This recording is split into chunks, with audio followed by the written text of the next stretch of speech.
Assalamualaikum warahmatullahi wabarakatuh. Nama saya Malia Putri Salsabila dari kelas 13 Kimia Nilai 1 akan memaparkan materi mengenai mineral dan batuan.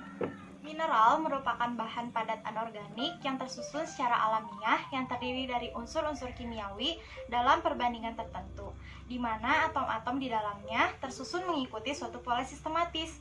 Mineral dapat kita jumpai di mana-mana di sekitar kita, dapat berwujud sebagai batuan, tanah, atau pasir yang diendapkan.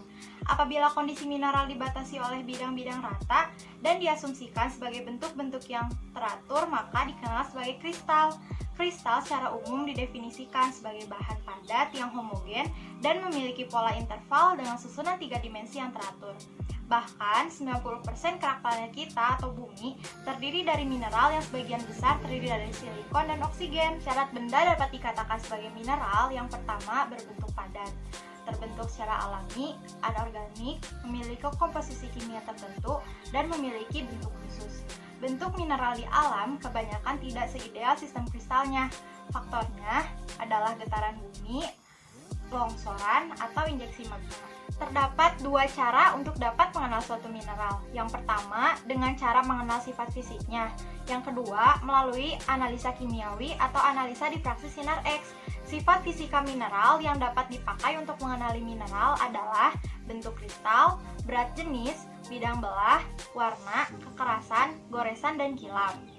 Sifat kimiawi mineral, berdasarkan senyawa kimianya, mineral dapat dikelompokkan menjadi mineral silikat dan mineral non-silikat.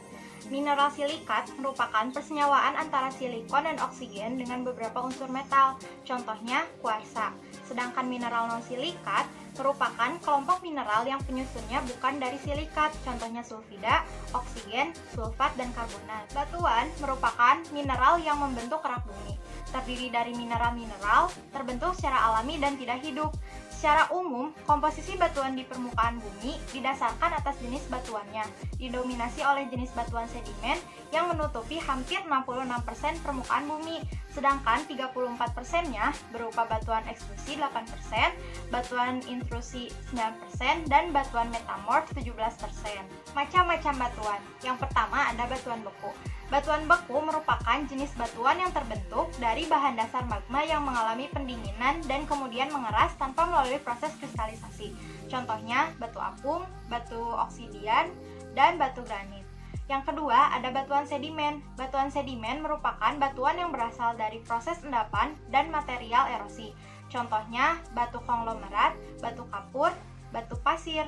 Yang ketiga adalah batuan metamorf. Batuan metamorf merupakan batuan yang terbentuk karena terjadinya proses perubahan fisika dan kimia yang sebelumnya disebabkan karena tekanan dan panas. Contohnya batu marmer dan batu sabak. Adapun mineral yang terkandung dalam batuan. Yang pertama, batu andesit. Berasal dari lelehan lava Gunung Merapi yang membeku ketika temperatur lava yang menurun, termasuk jenis batuan beku luar. Mineral yang terkandung adalah potasium feldspar. Yang kedua adalah batu breksi.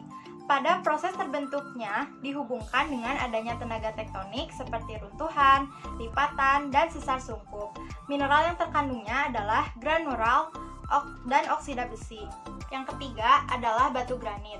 Terbentuknya dari hasil pembekuan magma berkomposisi asam yang membeku di dapur magma, termasuk jenis batuan beku dalam. Mineral yang terkandungnya adalah kuarsa dengan kadar 4-10%. Yang keempat adalah batu gabbro. Terbentuk dari magma yang membeku di dalam gunung. Pembekuannya relatif lambat sehingga membentuk mineral yang besar-besar. Mineral yang terkandungnya adalah plagioklas.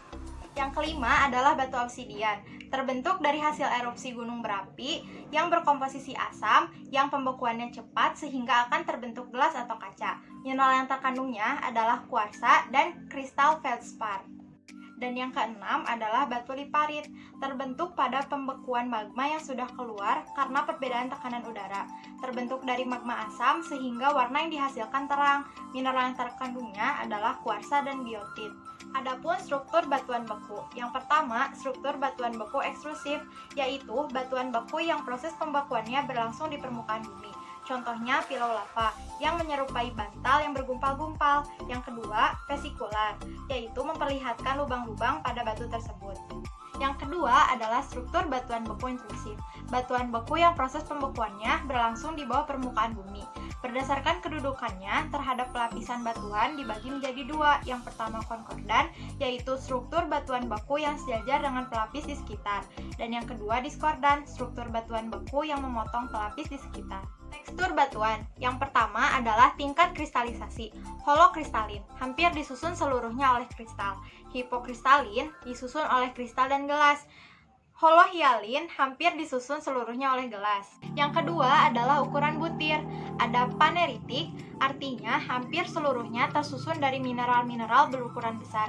Sedangkan apanitik, hampir seluruhnya tersusun dari mineral-mineral berukuran halus. Yang ketiga adalah bentuk kristal. Ada euhedral, artinya bentuk kristal sempurna. Ada subhedral, artinya bentuk kristal kurang sempurna. Dan ada anhedral yang artinya bentuk kristal tidak sempurna.